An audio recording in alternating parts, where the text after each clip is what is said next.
next thing I'm going to do is show you, just for illustrative purposes, we have our wonderful TIE pilot here and our First Order Special Forces TIE pilot here.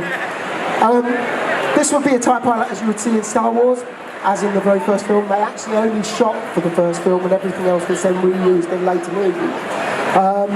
The great thing about this, and about the reason I got both of them up at the same time, is because it's great to see how the costume designers later on stayed true to the original ideas and the original designs and created something that very much looked like it was at the evolution of the first costume. Although this is Special Forces with the red stripes here, they still have very similar air hoses, chest boxes, and a very similar costume. It just looks more futuristic. It looks as if it's evolved.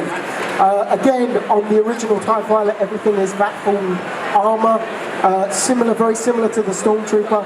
And you'll notice that the officer and many of the characters in the Star Wars universe wear the belt buckle with the little disc in the middle. Does anybody know what the disc in the middle is?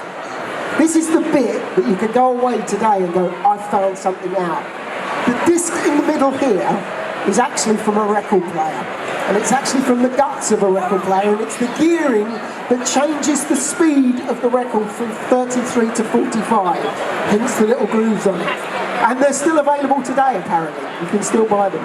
And that's just placed onto normal metal black. You'll also see them on officers' helmets, as our officer over here, I'll show you in a minute. And you'll also see them in various other places on various other costumes.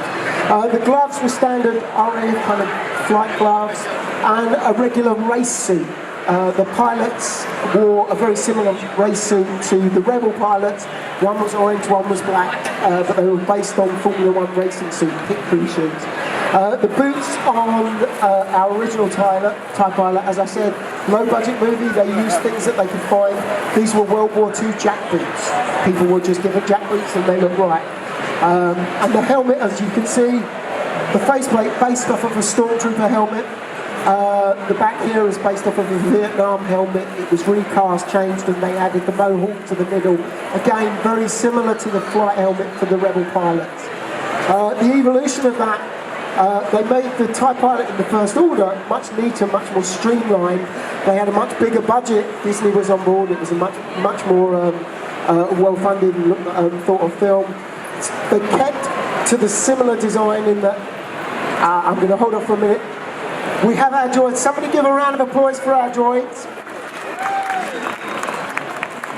Who likes the droids? Tomorrow at 11:30?